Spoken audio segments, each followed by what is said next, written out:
मैं जनता के पास पहुंचा, मैंने पूछा बात क्या है, तो उन्होंने कहा कि मामा रहने की जगह नहीं है रे। मैंने कहा रहने की जगह नहीं है तो रहते कहाँ हो? बोले रहते तो पिता के घर में, लेकिन वो घर है दादाजी के जमाने का। हमारे दादाजी 4 भाई, उनके 4 बेटे हो गए, फिर 4 बहुएं आ गई, उनके 4 हो गए, तो कुल मिला के इतने हो गए कि एक घर में बने ही नहीं रहे मामा।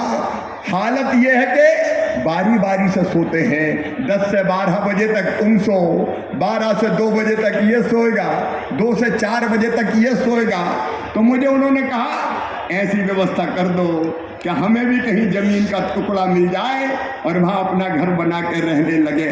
तभी मेरे दिमाग में तुरंत ये बात आई और उसी समय गाड़ी में चलते चलते हमने ये योजना बनाई। केवल सिंगरौली जिले वाले नहीं, मीडिया के माध्यम से पूरा मध्य प्रदेश सुन ले। हमने फैसला किया है मध्य प्रदेश की धरती पर कोई गरीब रहने की जमीन के बिना नहीं रहेगा।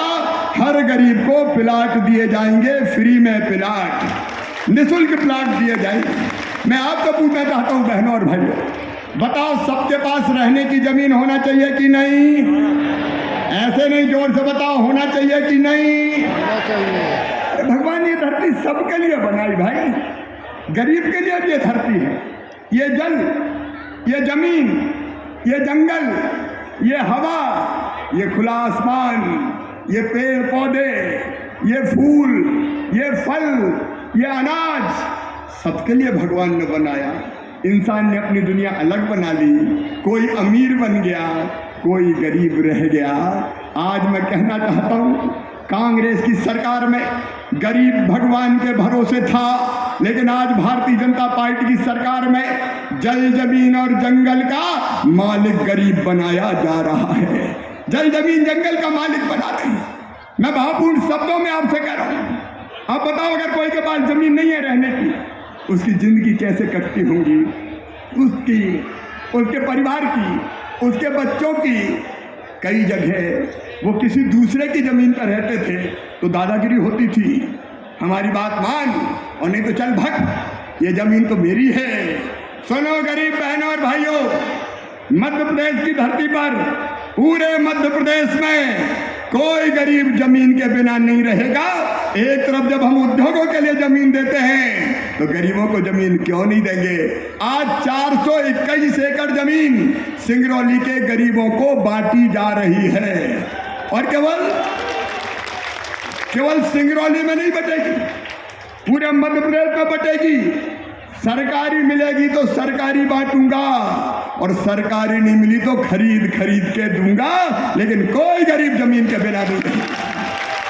हर एक के पास अपना जमीन का टुकड़ा थोड़ा सा हो, जहाँ पूरे स्वाभिमान के साथ वो अपने परिवार के साथ रह सके। यही तो सामाजिक न्याय है। पंडित दीनदयाल उपाध्याय जी ने यही भारतीय जनसंघ के समय हमसे कहा था, ये गरीब तुम्हारा असली भगवान है, इसकी सेवा कर लो तो समझो भगवान की पूजा हो गई। आज का कार्यक्रम गरीबों की सेवा का अनुष्ठान है मेरे बहनों और भाइयों, गरीबों की सेवा का अनुष्ठान है और ये पूरे मध्य प्रदेश की धरती पर चलेगा। प्रधानमंत्री श्रीमान नरेंद्र मोदी जी ने गरीब कल्याण योजनाएं बनाई है। सुनो मेरे गरीब बहनों और भाइयों, मैं सबसे ये कहना चाहता हूँ, जीने के लिए क्या चाहिए? रहने के लिए जमीन, उसका इंतजाम हम कर रहे हैं। धीरे धीरे पूरे मध्य प्रदेश में हो जाएगा। फिर रहने को मकान, प्रधानमंत्री आवास योजना के अंतर्गत 38 लाख मकान अब तक मिले थे, 34 लाख बना के तैयार कर दिए, 34 लाख बना के तैयार कर दिए। आगे मकान बनाने का क्रम जारी रहेगा और जमीन के पट्टे के लिए या कलेक्टर है, कमिश्नर है।